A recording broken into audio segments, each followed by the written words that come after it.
Well, today we turn our focus to Nigeria's 2025 budget, a critical financial plan that will shape the country's economic trajectory in the coming year. With the government's priorities set, key questions arise like how will this budget impact businesses, job creation, and economic growth. Well, to help us break down the key aspects of the 2025 budget, we're pleased to have joining us from Lokoja, Kogi State, Professor John Alabi. He will provide expert insights into the opportunities embedded in the budget. Professor Alabi, thank you for joining us on Business Express today. Professor Can you hear me Alabi, now? it's good to hear from good to hear from you from the other side. Thank you very much for having me. Good afternoon, Nigerian. Okay, And beautiful. I can hear you welcome to this loud and very, very clear.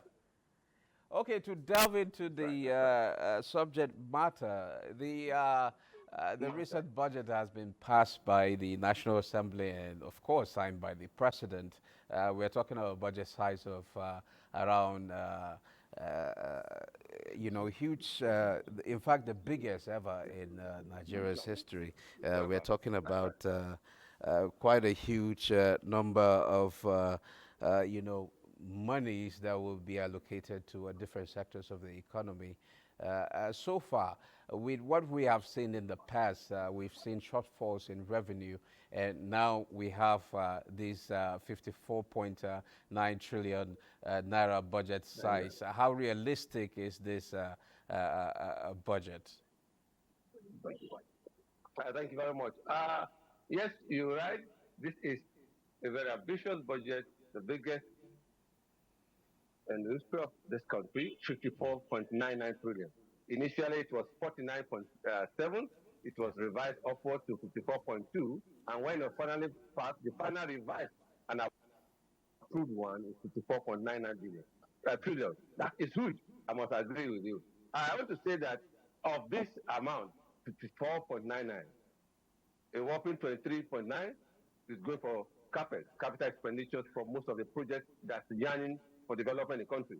And of course, we have, the recurrent taking 13.6 billion and the usual is statutory transfer. I want to say that this budget also helps the state that we're going to do a lot of debt servicing. If you look at the breakdown, 14.32 trillion is going to go for debt servicing. And Definitely. that is huge anyway.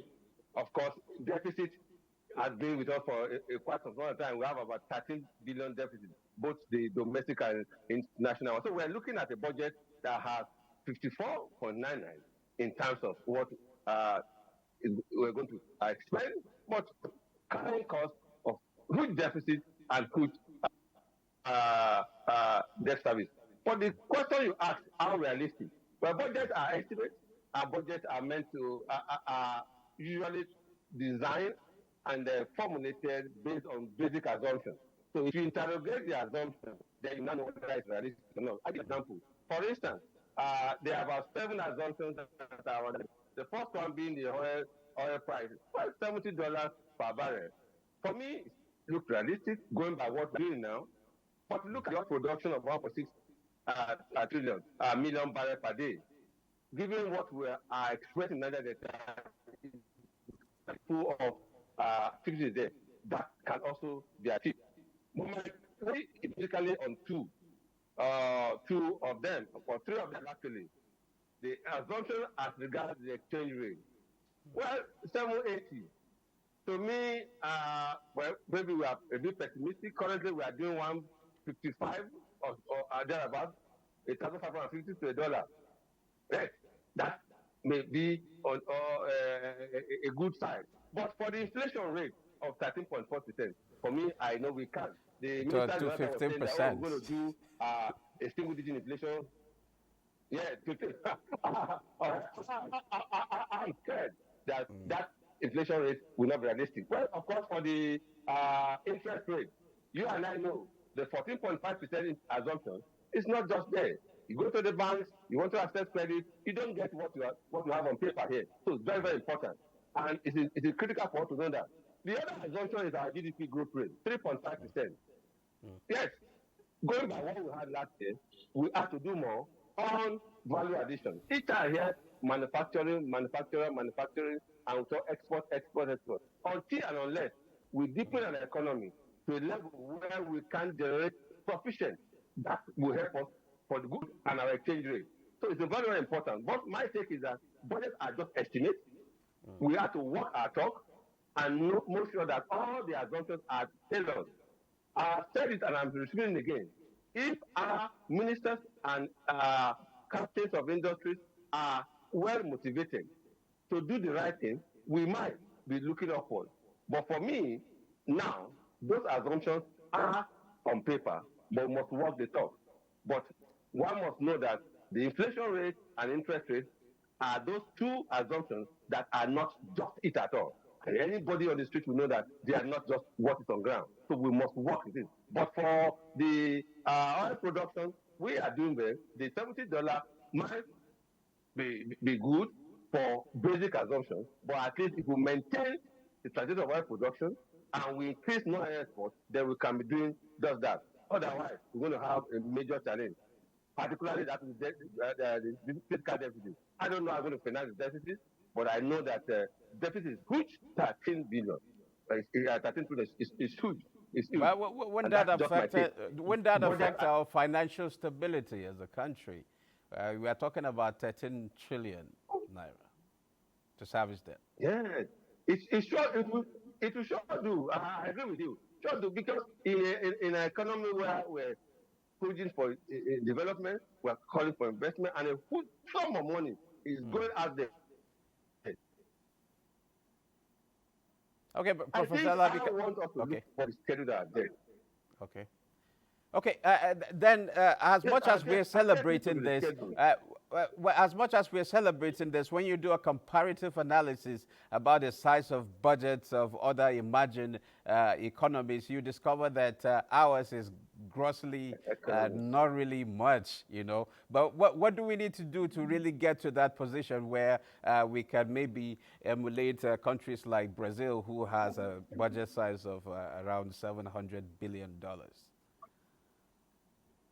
You're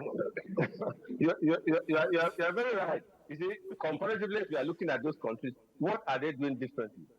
Simply, you see, we have been a monocultural economy for a long time. Each time people talk about diversification, I see it as a sing song. Diversifying. We talk so much about it. If you look at the statistics, we are still predominantly an oil-based economy. So until we consciously look at those other areas. Now the government is talking about solid minerals, it's talking about commodity export, value addition, we're talking about the agrarian. If we pursue that on a trajectory for say 4-5 years consistently, then we can quadruple what we are talking about here. For a country like Brazil, that from the you just want what are you doing differently? What they are doing differently, these are nations that are seriously into export.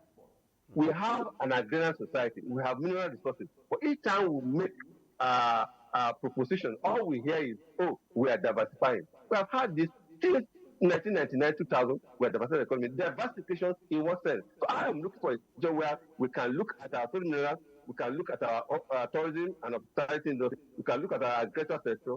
Let us set minimum. This is what we expect by way of revenue from this, so that we can just look at oil as just one of the things that look at Ukraine. They have been in the war, and the economy has not collapsed. The reason why? Because they have highly diversified economy. For instance, the trade is still going on with other nations based on other value addition. So we're looking at value creation, value addition to all what we are doing. Yesterday, I heard the minister talking about the trillions of, the special advisor to the president, or talking about trillions of naira we have locked in to naira illegal export. We need to block those areas so that we can have rent. Of course, we are not exporting. If you are not, we were talking about this area. It's dominantly. It's just like that's one. Number two is about leadership. We need to work on our expenditure. The cost of governance. The money we waste on other resources should be sectors yeah, I want to appreciate that government is doing well for the MSME, but the manufacturer are not just there. I need value, value addition so that our manufacturers will be exporting to African countries.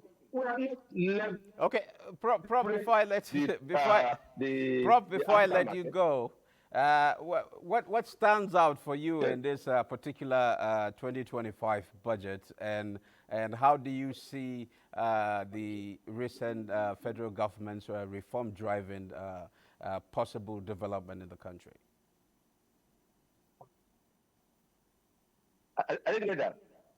I said, okay, what stands out for you I in can't this hear the last part of the question. 2025? Which, in terms of allocation to sectors, what stands out for you in this particular 2025 budget? And how do you see the current reforms by the federal government driving economic development in the country?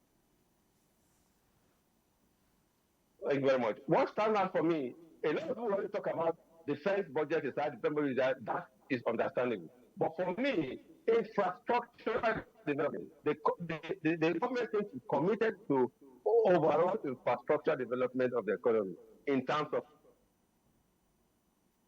what have you. This is very important. I am particularly happy if all the various east-west road is connected, the north, and if everywhere is connected, then the rail and transportation, if that is done, it opens up the economy for development. I am happy about that. It is sustained. That is very important. For me, I also believe that the reforms currently going on, particularly the tax reform, is a welcome thing. I was of opinion that, hey, look, who are opposed to the tax reform were not well educated. But with the correct sensitization, it does appear to me that everybody's in the same page. We need to sustain that, all right? The various other reforms that government is doing as regards, private sector participation, I'm also in support. Except I want to say that while there are negative effects, we should provide, unnecessary assistance. I do not like the word palliative because palliative is given to somebody who's about to die. That's what it means. If you say you want to have a palliative, it means you are passing out. So just ease in. I don't want that. I want sustainable programs that will address issues for poverty, for youth unemployment, for business growth, all the indices for development should be looking up. And I believe that with the commitment of the leadership, not just the president, the subnationals, particularly who are billions of money going to them now, and the local government, if all rise up together and work, leadership will take. Because there is a camel and there is a rider. The camel is the economy. The riders are leaders.